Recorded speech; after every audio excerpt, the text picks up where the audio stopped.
It's Monday, and that means it's time for a new episode of Interviewing People, the careercast where you can learn about a variety of careers from people actually doing the work.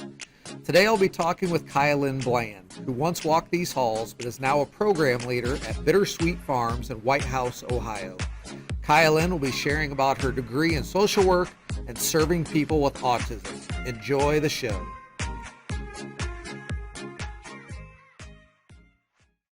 Today we have KiaLynne Bland with us, and she is a very recent graduate of Bowling Green State University, and she is now a program leader at Bittersweet Farms in Whitehouse, Ohio.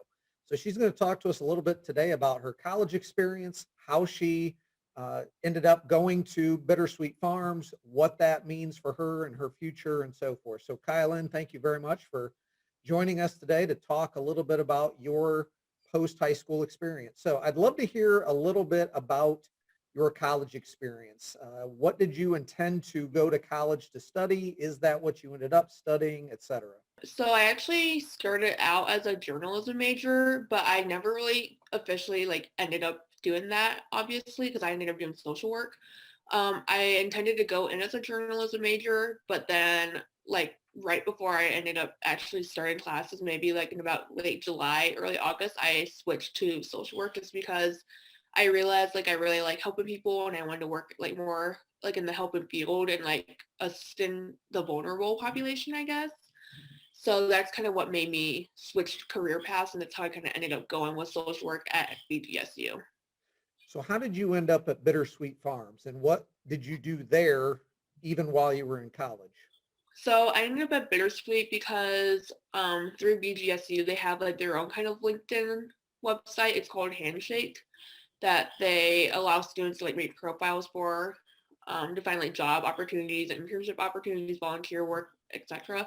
So I created a profile through LinkedIn, not LinkedIn, Handshake, and I put all my stuff on there, like my resume, other things like that. And one of Bittersweet's recruiters actually messaged me on Handshake and asked me if I wanted to apply for the position, which I did. I originally applied for the position of direct support professional, which would allow me to work with adults on the autism spectrum and help them with daily activities such as going to the store or going out into the community, helping them basically with their home lives. So that's what my job at first entailed at Bittersweet. And what does it mean that now you are a program leader? I'm assuming that's a little more responsibility. What does that entail? Yeah. So in January, I accepted this promotion that was offered to me as program leader, which is a step up from what my previous position was. So that entails me managing two of the homes that Bittersweet provides to adults on the autism spectrum. So Bittersweet Farms provides day services, like day program services, and residential home services to adults on the autism spectrum. And there are different homes on throughout the Bittersweet Farms location. And so I manage two of the houses. So I'm kind of like a what they call a house manager. So does that mean you live there all the time, or is that something you go there on a daily basis? How does that work?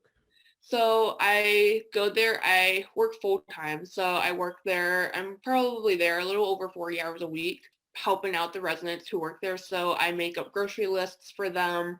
I order house supplies for the houses. I help supervise and manage the staff that work there. So I'm kind of kind of like a supervisor to many of the staff who work at Bittersweet. And I handle the on-call phone once a month to report any incidents that happen at the homes. So I don't necessarily live there, of course, but I do a lot of the management that requires the house to function, involving supplies and care of the residents, and just relays information involving incidents to my supervisors. So it had to feel good to still be in college and know that you had a job lined up for after college and were able to even start that before you graduated. Is that typical of people in the social work field, or was that a little atypical? I think it's a little atypical because at least a lot of my classmates who I did a lot of my undergrad with, they were still kind of working part-time or they weren't really working at all. They were just kind of focused on their internship. But I had my internship while getting promoted into an industry that I was looking forward to working like with later on in life. You mentioned that you are working with people who have autism, and obviously there are various levels of that. Can you inform us a little bit about autism and what you've experienced and what we need to know about that? So autism is a developmental disability. The onset of it usually occurs between the ages of like 2 and 4 is when like people will start to notice the signs of autism. So autism affects communication, it affects socialization, and how perception of like just life is perceived, I guess. Like everyone obviously looks at everything differently, but with autism, you kind of process things differently. It kind of affects your senses and how you communicate with others and how you function as like, I guess, a human being in a way. It kind of varies from person to person because autism is a spectrum. So like not everyone is the same. So I work a lot with people who cannot talk, who are nonverbal, but then I also work with people who talk a lot. So autism is very, like it's a large spectrum. Like I've seen with autism, some aggression with residents I've worked with or participants.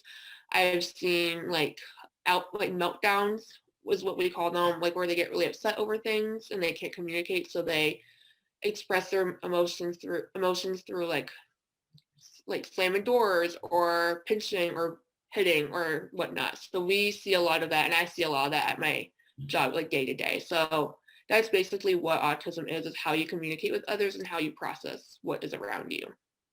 So we've talked a lot in our classes about purpose, and I've encouraged students to think about what they see as their purpose in this world and how they think they can achieve that purpose. And you've obviously hinted at that a little bit, but how do you see this role at Bittersweet allowing you to achieve the purpose you see for your life?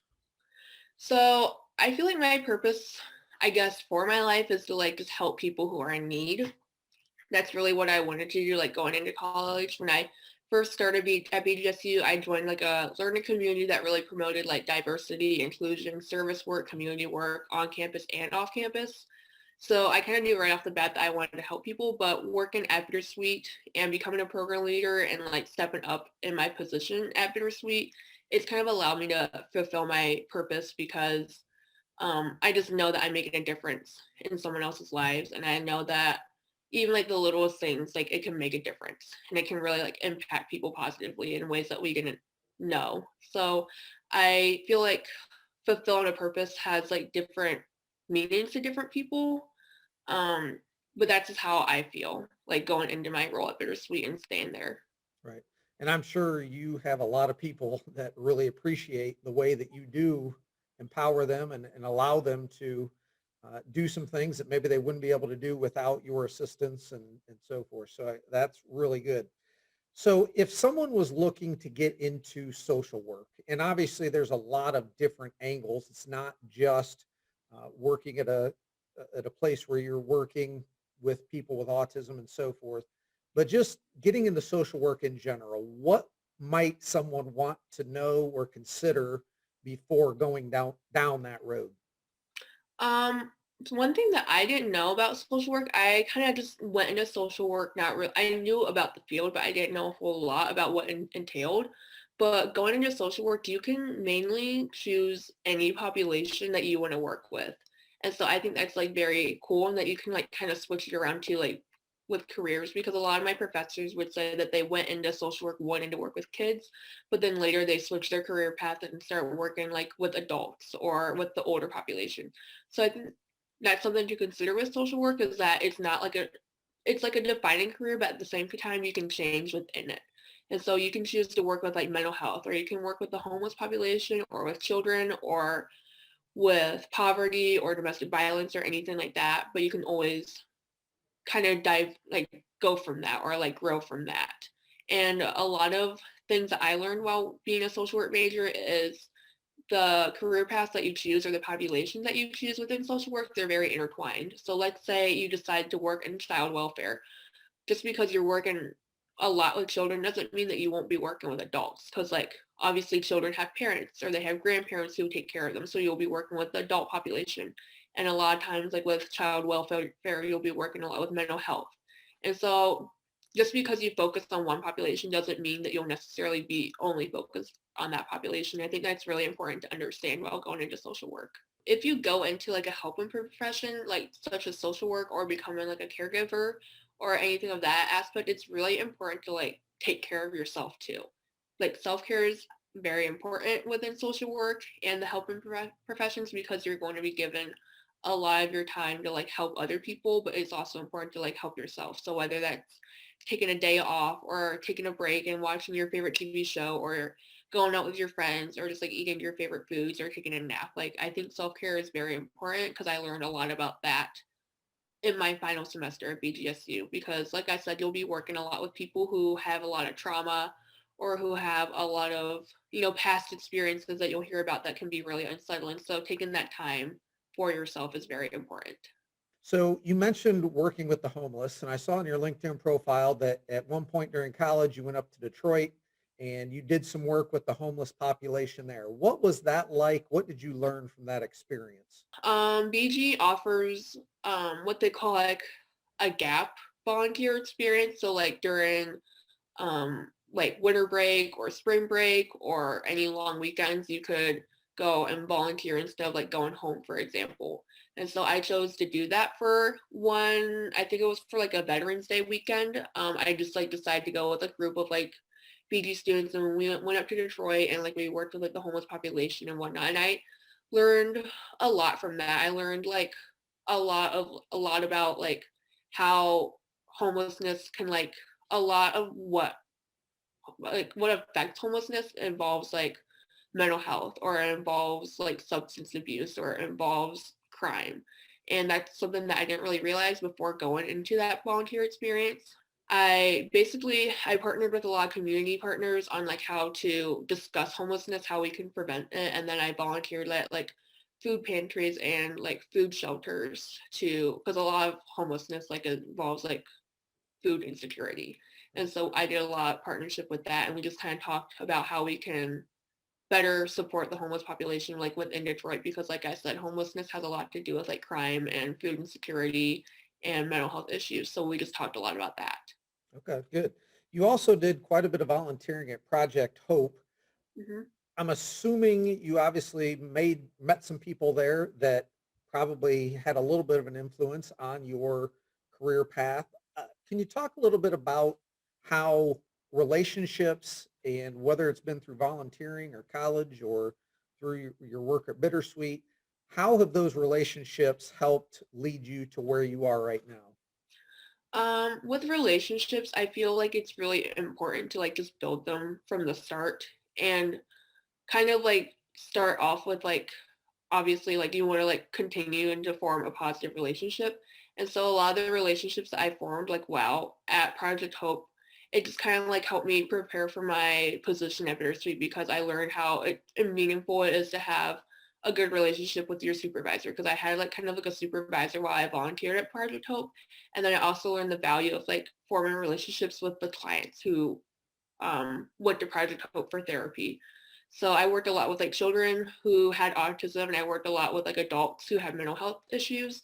And so forming those relationships and learning how to like talk to them and approach them, it really helped going and like understanding how to approach my residents at Bittersweet, because to you it might look like a job, or to you it might look like a volunteer experience, but to them it's like their lives. And so it's important to like consider that and realize that, and to try to form the best relationships you can, because that'll really help you in your future career Wow. aspect.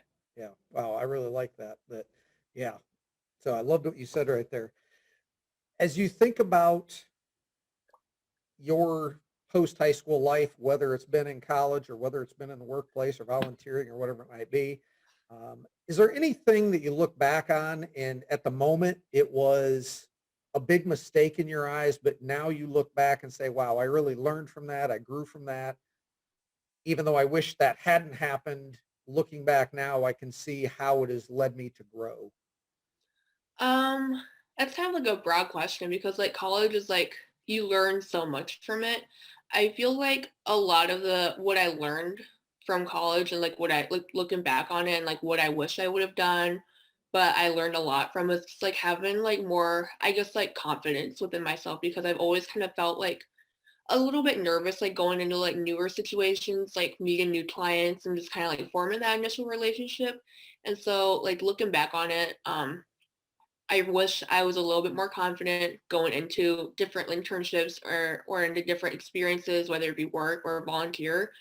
But that kind of like helped me realize that that was something I needed to work on and something that I need to grow upon was my confidence. And so in a way, I was like obviously like looking back, I wish I had that, but it's helped me realize that that is something that I could improve on and become more self-aware on while Good. like furthering my career development. Yeah, I think that's good advice for high school students, especially because I think sometimes they lack that confidence. And, it's good to hear from someone like you that, hey, just go out there, do it. It's all going to be okay. Even if it doesn't go perfectly, you're going to learn from it. So that's very good advice for them. So as you think back to yourself in high school and you think about yourself now as a college graduate and a full-time worker, is there anything you wish you had known as a high school student that you now know today? I think it's always good to plan ahead, personally. So when I was in high school, I didn't really look too far into like careers on like what I wanted to do or like where I wanted to live or even like if I wanted to go to grad school or not. And I know for high school, like especially like students in high school, like grad school seems like so far away. But it's always good to just kind of like think a little bit, like a little bit every day or a little bit like every few weeks or whatever about maybe what you want to do or like what career path you want to go to. Because when I was in high school, I never even considered working with the autism population. Like I knew, of course, that it existed and that there were jobs for it, but I didn't think to like even do that. And so I think what I wish I would have learned in high school was just to kind of like plan and to just think ahead, whether it be small or big, and just kind of do research on like what career paths I want to go on or what major I want to do or if I want to go to grad school and what for. So that's my biggest advice is just to not be afraid to like, I know it can be a little bit overwhelming, but not to be afraid to plan out your future and what you want to do with it. Perfect. I always like to do a few fun questions just to get a little bit of your personality. And the first one is, if you were sitting on a bench and you could sit there with anyone dead or alive and have a conversation, who would you love to talk to and why? For some reason, I think it would be the founder of Bittersweet Farms. I don't remember when she passed away, but I know that she was very, very passionate about the autism community, and she realized that there were hardly like any services for adults on the autism spectrum because a lot of people like they think autism is just like a disorder or a disability for children, and there weren't a lot of services or resources for adults. And so she realized that and she wanted to do something about that to better support this population. And I find that very admirable. And so Bittersweet was like one of the first like adult services in the United States for people on the spectrum. And so that's something I'd like to sit down with her and just talk about like how she came to that realization and how she came to the conclusion that resources were needed and how she even like came to found Bittersweet, which is like a nonprofit. And so she built it from like the ground up. And so it'd be really cool to talk to her about that. Yeah, that's really interesting. I had no idea that Bittersweet was one of the first places like that in the United States. No idea. So very interesting. So we've been talking about resumes a lot. And as you think about your own resume, what is it that is on your resume that you feel is the most powerful or has the most impact when someone is looking at it? And why do you see it that way? I think my internship, because during college, during my senior year, my final semester, I interned at this school called Summit Academy. It's a school in Toledo. It focuses on providing education to students with ADHD, autism, or other learning disabilities. And so I interned at that school for about 3 to 4 months under the supervision of three different social workers. And I kind of I help them process and come up with IEP plans and like other assessments to help the students and assess their behavior. And what I want to do later on in my life is become someone under that field in a way. I want to become a behavior analyst, which is someone who would work with children on the autism spectrum and kind of analyze their behavior and come up with behavioral interventions to help them with their behaviors and help them with communication, social skills, and stuff like that. And so that's kind of what I did at my internship at Summit Academy is I worked a lot with students on the autism spectrum who are younger and who needed help with socialization and communication skills and understanding the emotions of others and themselves. And so I think that really stands out on my resume, the work that I did and the people who I worked with. Good. Yeah. And again, those experiences, I could tell how much of an impact they had on you. And obviously you had a huge impact on the people you were working with and so forth. So one more fun question. What is one aspect of your career that you think is really great or you really enjoy, but that maybe people who aren't social workers don't think about as being an aspect of that career? So, in my career, I do a lot of like kind of social work stuff in my current position, but kind of things that maybe social workers don't do a lot of. So I kind of do like a mixture, because that isn't technically my position, but I do have that degree in social work. But something that I find like very valuable is just like helping people like in their daily lives. Like a lot of people, like a lot of my friends or a lot of my classmates would always say like, oh, that doesn't seem like very appealing to me, or oh, I could never do that. But I just like helping people like in their daily lives because like we don't understand how fortunate we are to like bathe ourselves or to take care of ourselves or to drive or to have a job or to even like eat on our own. And lots of people who I work with on the autism spectrum, they can't even talk, they can't read, they don't know how to process their emotions. And like sometimes we take, I think sometimes we take not advantage of that, but we just don't understand how like beneficial it is to us. And so that's something I really value working in my field that other people may not understand or realize is that just the importance it is to like help people become as independent as we are in our daily lives. So a lot of my friends, like they say that they could never help someone brush their teeth, or they could never help feed someone, stuff like that, or help them pick out their clothes, or drive them to doctor's appointments and stuff like that. And I think it's just because like we don't realize how beneficial it is that we can do that on our own. And it takes a lot of like responsibility and courage and to like do that for other people. But it's something that I really like. I really enjoy just like helping people in that aspect of just daily activities. Right. Yeah. You saying all that, I think of how often I take things for granted that I'm very lucky to be able to do. And I'm glad you're mentioning that and making me think about that and maybe making some others recognize that as well.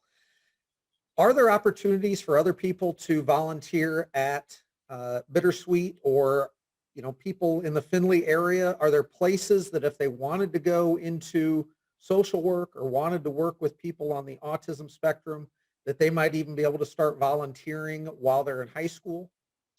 Well, Project Hope is a really great place because I volunteered there during my college career, and there are some clients who are on the autism spectrum who go to Project Hope, which provides like therapy for them and whatnot.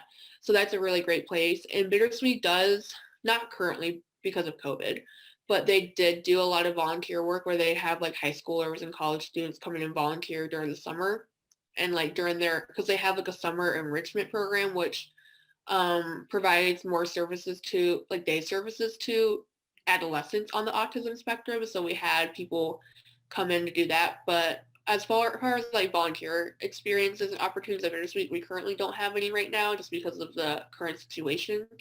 But you could always volunteer at like there's always like Hancock County and Wood County Board of Developmental Disabilities that you could volunteer at. I know there are more places like in the BG area, like such as Sunshine Children's Homes, and more residential programs like Bittersweet that provide like opportunities to like get involved with this population. There are definitely some people out there that might want to start getting some of that experience right now, so they're even more prepared heading to college and so forth. So KiaLynne, I greatly appreciate all of the information, very informative.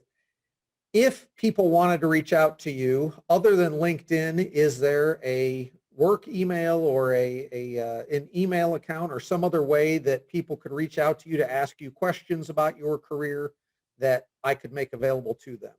Yeah, on it's like basic. It's my first and my last name at gmail.com. Well, KiaLynne, good luck as you start down the career path that you're on, and I'm sure you're going to do a great job. And I can tell that you are definitely doing something that you enjoy and that you see a very clear purpose for that work that you're doing. So thank you very much for talking to us and sharing your career experience. Yeah, thank you so much for having me.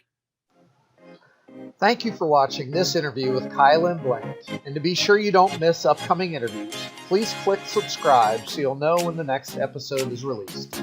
Thank you for watching, and as always, remember the best part about Mondays is interviewing people.